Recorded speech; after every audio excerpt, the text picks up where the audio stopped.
नमस्कार, मी प्रवीण अहेरे. महाराष्ट्रातील तमाम लाडक्या बहिणींचं लाडकी बहीण योजनेच्या नवीन व्हिडिओमध्ये स्वागत आहे. लाडकी बहीण योजनेसंदर्भात लाडक्या बहिणींसाठी अतिशय महत्त्वाची माहिती आपण आजच्या व्हिडिओमध्ये पाहणार आहोत. पाहू शकता बघा, लाडक्या बहिणींनो, आत्ताच तुम्हाला 25वा हप्ता बघा, 25वा हप्ता तुम्हाला आत्ताच जमा झालेला आहे. 25वा हप्ता म्हणजेच 1500 रुपये जे तुम्हाला आत्ताच जमा झाले आहेत 25व्या हप्त्याचे, बरोबर आहे. आता 25वा हप्ता जमा झाल्यानंतर आता 26वा हप्ता म्हणजेच बघा, जुलैचा हप्ता जो आहे तो तुम्हाला बाकी आहे, बरोबर आहे का. तुम्हाला जून पर्यंतचे पैसे मिळालेले आहेत, आता तुम्हाला जुलैचा हप्ता जो आहे तो बाकी आहे. आता जुलैचा हप्ता हा तुमच्या खात्यामध्ये म्हणजे जुलै महिन्याचे बघा, जुलै महिन्याचे पैसे हे तुम्हाला कधी मिळतील त्याच्याविषयीची महत्त्वाची माहिती तुम्हाला आजच्या व्हिडिओमध्ये समजणार आहे. त्याच्यासोबतच अजून एक महत्त्वाची खुशखबर असणार आहे लाडक्या बहिणींसाठी, ती पण आपण या ठिकाणी पाहणार आहोत. 2-3 महत्त्वाचे अपडेट तुम्हाला या व्हिडिओमध्ये पाहायला मिळतील, म्हणून सगळ्या लाडक्या बहिणींनी हा व्हिडिओ शेवटपर्यंत पाहायचा आहे. बघा, व्हिडिओ जो आहे हा तुम्हाला शेवटपर्यंत पाहायचा आहे, तर तुम्हाला सगळं काही समजणार आहे. जर तुम्ही शेवटपर्यंत व्हिडिओ पाहिला तर तुम्हाला सगळं काही समजून जाईल. अतिशय महत्त्वाचा अपडेट आहे. बघा, दररोज अपडेट येत असतात. लाडकी बहीण योजनेच्या दररोज नवनवीन अपडेट जे आहेत ते येतच असतात. त्याच्यामध्ये ह्या अपडेट तुम्हाला जाणून घ्यायचे असतील तर दररोज व्हिडिओ बघणं हे गरजेचं आहे. बघा, काय होत असतं, दररोजच लाडकी बहीण योजना ही चर्चेमध्ये असते, काही ना काही कारणांमुळे चर्चेत असते आणि त्या अपडेट तुम्हाला जाणून घेणं गरजेचं असतं. जर तुम्ही अपडेट जाणून घेतल्या तरच तुम्हाला पैसे मिळतील. जर तुम्ही अपडेट जाणून घेतलं नाही तर तुम्हाला पैसे मिळणार नाहीये. तर आता बघा, महायुतीची महत्वाकांक्षी मुख्यमंत्री माझी लाडकी बहीण योजना नेहमीच चर्चेत असते. मी तुम्हाला आताच सांगितलंय, लाडकी बहीण योजना ही चर्चेत असते, नेहमीच चर्चेत असते. नेहमीच कुठल्याही महिन्यात तुम्ही बघा, लाडकी बहीण योजनेची चर्चा ही होताना दिसते. कधी त्यावरून मिळणाऱ्या पैशांच्या मुद्द्यावरून, तर कधी त्यातील गैरप्रकार उघडकीस आल्यामुळे, तर कधी EKYCच्या मुद्द्यावरून. बघा, कधी कधी त्यामध्ये गैरप्रकार जे झाले होते त्यावरून चर्चेत असते, कधी कधी EKYCच्या मुद्द्यावरून, म्हणजे त्याच्यामध्ये आपण पाहिलं तर काही महिला ज्या आहेत त्या अपात्र झाल्या, या मुद्द्यावरून पण योजना चर्चेत होतीच आणि चर्चेतच असते. तर आता आजच्या व्हिडिओमध्ये तुम्हाला बघा, हा 26वा हप्ता जो आहे जुलैचा, जुलै महिन्याचे 1500 रुपये, याच्याविषयीची महत्वाची माहिती तुम्हाला आजच्या व्हिडिओमध्ये समजणार आहे. तर लगेच आपण आता पुढे महत्वाचे अपडेट पाहूया. बघा, या योजनेतील फसवणुकीचे अनेक प्रकार समोर आले आहेत. अनेकांनी त्याचा गैरफायदा घेत पैसे लाटल्याचंही उघड झाल्यानंतर त्याला आळा घालण्यासाठी, ते रोखण्यासाठी पडताळणी करण्यात आली. म्हणजे काय, तर EKYC करण्यात आली. EKYC करण्यात आली होती, बरोबर. EKYC करण्यात आली होती. आता ही EKYC 30 एप्रिल पर्यंत होती, बरोबर आहे का. एक वेळेस कमेंट बॉक्स मध्ये सांगायचंय तुम्हाला, 30 एप्रिल पर्यंत लास्ट डेट होती असं माझं त्या ठिकाणी आठवतंय मला. 30 एप्रिल पर्यंत होती, बरोबर आहे. आता EKYC पूर्ण झाली आणि याच्यामध्ये अनेक महिला अपात्र झाल्या आणि जवळपास 1 कोटी, बघा, 1,66,00,000 महिला पात्र झाल्या आहेत आणि या महिलांना आता पैसे वाटप होत आहेत. आता बघा, महत्वाचं काय, 25वा हप्ता, जून महिन्याचा हप्ता आल्यानंतर आता हा जून महिन्याचा हप्ता जर आपण पाहिलं तर 15 तारखेपासून पुढे 3 दिवस म्हणजे जवळपास 18 जुलैला हप्ता जमा व्हायला सुरुवात झाली होती, बरोबर आहे का. 18 जुलैला तुमच्या अकाउंटला पैसे जमा व्हायला सुरुवात झाली होती. आता हा 25वा हप्ता म्हणजे जून महिन्याचा हप्ता तुमचा झालेला आहे. आता तुम्हाला जुलै महिन्याचा हप्ता वाटप होणार आहे किंवा जुलै महिन्याचा हप्ता तुम्हाला पाहिजे, बरोबर आहे का लाडक्या बहिणींनो. जुलैचे 1500 रुपये तुम्हाला आता पाहिजेत.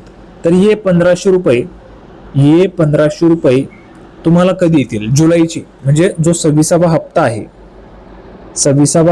हा तुम्हाला कधी येणार ते तुम्हाला या व्हिडिओमध्ये सांगतो. बघा, लक्षात घ्या. आता जुलै महिना जो आहे तो संपतोय. जुलै महिना संपतोय म्हणजेच काय, तर जुलै महिना संपल्यानंतर ऑगस्ट मध्ये तुम्हाला पैसे येतील. ऑगस्ट मध्ये तुम्हाला पैसे येतील. त्याच्या अगोदर काय होतं, त्याच्या अगोदर GR येतो बघा, GR येतो, शासनाचा निर्णय येतो आणि त्याच्या माध्यमातून पैसे जे ते दिले जातात. ओके, महिला व बालविकास विभागाला. आता बघा हा 26वा हप्ता, जुलैचा हप्ता तुम्हाला वाटप होणारच आहे, त्याच्याबद्दल शंकाच नाहीये. त्याची तयारी सुरू झालेली आहे, त्याची जी तयारी आहे ती सुरू झालेली आहे, आणि लवकरच तुम्हाला हा हप्ता वाटप होणार आहे, बरोबर आहे. आता पुढे बघा, जुलैचा हप्ता आल्यानंतर आता महत्वाची खुशखबर काय तुमच्यासाठी, 2-3 महत्वाच्या खुशखबर बघा.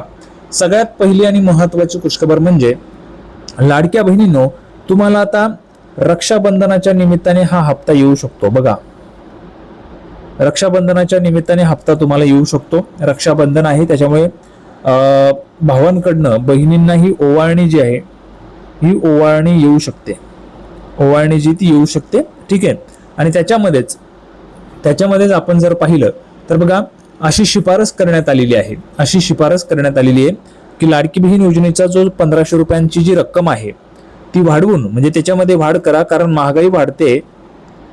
महागाई वाढते म्हणून या रकमेत वाढ करा. आणि ही रक्कम एक तर 1800 रुपये किंवा 2100 रुपये होऊ शकते. 1800 रुपये किंवा 2100 रुपये होऊ शकते. तुम्हाला काय वाटतंय, 1800 रुपये झालं पाहिजे की 2100 रुपये? बघा, 1800 की 2100 रुपये ते तुम्हाला कमेंट बॉक्समध्ये सांगायचे. अशी शिफारस करण्यात आलेली, बरं, 1800 रुपये करायचे की 2100 रुपये करायचे अशी शिफारस करण्यात आली आहे. म्हणजे लाडकी बहीण योजनेचे जे पैसे ते महागाई वाढल्यामुळे वाढवावी अशी शिफारस करण्यात आलेली आहे. सरकारकडे अशी शिफारस करण्यात आलेली आहे की 1800 रुपये किंवा 2100 रुपये ही रक्कम करण्यात यावी अशी शिफारस करण्यात आलेली आहे. आता तुम्हाला 1800 पाहिजे की 2100 रुपये ते तुम्हाला कमेंट बॉक्समध्ये सांगायचं आहे, बरोबर आहे. आता त्याच्यानंतर महत्वाचं बघा, ही जी रक्कम आहे ही रक्कम एक तर 1800 रुपये होऊ शकते किंवा 2100 रुपये होऊ शकते. त्याच्या संदर्भातची शिफारस करण्यात आलेली आहे, सरकारकडनं त्याच्याबाबतची माहिती दिली जाईल. आता बघा, जुलैच्या हप्त्याच्या संदर्भात पुढची महत्वाची माहिती बघा. यंदा अधिवेशनामध्ये आम्ही महिला शेतकऱ्यांसाठी धोरण आणले आणि ते महिलांपर्यंत आम्ही पोहोचवणार आहोत. लखपती दीदी असेल किंवा इतर योजना, अशा वेगवेगळ्या योजनांच्या माध्यमातून महिलांना सक्षम करण्याचा प्रयत्न सरकार करत आहे. लाडकी बहीण योजनेचा एकही हप्ता चुकलेला नाही. बघा, अजूनपर्यंत एकही हप्ता आतापर्यंत चुकलेला नाहीये. जर एखाद्या महिन्याचा हप्ता चुकलेला असेल तर पुढच्या महिन्यात 2 महिन्यांचे पैसे मिळालेले आहेत. म्हणजे जर समजा एखाद्या वेळेस आपण पाहिलं असेल, एखाद्या महिन्यामध्ये हप्ता आला नाही तर मग तो पुढच्या महिन्यामध्ये दिला जातो. म्हणजे एकाच वेळेस तुम्हाला 2 हप्ते दिले जातात. एकाच वेळेस 2 हप्ते म्हणजे काय, 3000 रुपये तुम्हाला दिले जातात, किंवा 3 हप्ते पण दिलेले आहेत. मागे आपण जसं योजना सुरू झाली तेव्हापासून पाहिलेलं होतं. असंही स्वतः आदितीताई तटकरे यांनी स्पष्ट केलेलं. बघा, स्वतः महाराष्ट्र राज्याच्या महिला व बालविकास मंत्री माननीय आदितीताई तटकरे यांनी अशा पद्धतीचं नमूद केलेलं आहे. आता बघा, अजून एक महत्वाची खुशखबर तुमच्यासाठी आहे, ती लगेच आपण बघूया. तर बघा, पुढची योजना आहे, महायुती सरकारने शेतकऱ्यांना मोठा दिलासा दिलाय. शेतकऱ्यांसाठी बघा, पुण्यश्लोक अहिल्यादेवी होळकर शेतकरी कर्जमुक्ती योजना 2026 ही सुरू करण्यात आलेली आहे. आणि मुख्यमंत्री देवेंद्रजी फडणवीस यांच्या हस्ते आज पंढरपूरमध्ये लाभार्थी शेतकऱ्यांना प्रमाणपत्रही वाटप करण्यात आलेले. म्हणजे काय, तर या योजनेमध्ये बहुतेक अशा लाडक्या बहिणी आहेत ज्या बहिणी शेती करतात, शेती त्यांच्या नावावर आहे, तर त्या लाडक्या बहिणींचंही बघा कर्जमुक्ती होणार आहे. काय होणार आहे, कर्जमाफी होणार आहे. ही योजना 2026 आहे आणि याच्यामध्ये लाडक्या बहिणी पण आहेत. बघा पुढे, तर बघा, महत्वाचे अपडेट काय आहे, पुण्यश्लोक अहिल्यादेवी होळकर शेतकरी कर्जमुक्ती योजना 2026च्या पहिल्या यादीतील 17 लाख शेतकऱ्यांच्या खात्यात 31 जुलैपर्यंत किंवा 31 जुलैपूर्वी रक्कम जमा होणार आहे, अशी माहिती यावेळी मुख्यमंत्र्यांनी दिली. बघा, स्वतः माननीय मुख्यमंत्री देवेंद्रजी फडणवीस साहेब यांनी माहिती दिलेली आहे की ही जी काही रक्कम आहे ही रक्कम 17 लाख शेतकऱ्यांच्या खात्यामध्ये 31 जुलैच्या पूर्वी जमा होईल. कर्जमुक्तीची जी रक्कम आहे ती 31 जुलैच्या पूर्वीच जमा होईल असं त्यांनी सांगितलेलं आहे. ठीक आहे, त्याच्यामुळे सगळ्यात महत्वाचे अपडेट, 3 महत्वाचे अपडेट तुम्हाला दिले आहेत. एक म्हणजे जुलैचा हप्ता, ओके. दुसरं म्हणजे जी रक्कम आहे तुमची एक तर 1800 रुपये होऊ शकते किंवा 2100 रुपये होऊ शकते. आणि तिसरं म्हणजे कर्जमुक्ती योजना. अशा 3 महत्वाचे अपडेट तुम्हाला आज मिळालेले आहेत. तर सगळ्यांना व्हिडिओ आवडला असेल तर व्हिडिओ लाईक करा आणि चॅनलला सबस्क्राईब करा. लाडकी बहीण योजनेची नवीन अपडेट घेऊन पुढच्या व्हिडिओमध्ये पुन्हा एकदा भेटूया. तोपर्यंत धन्यवाद.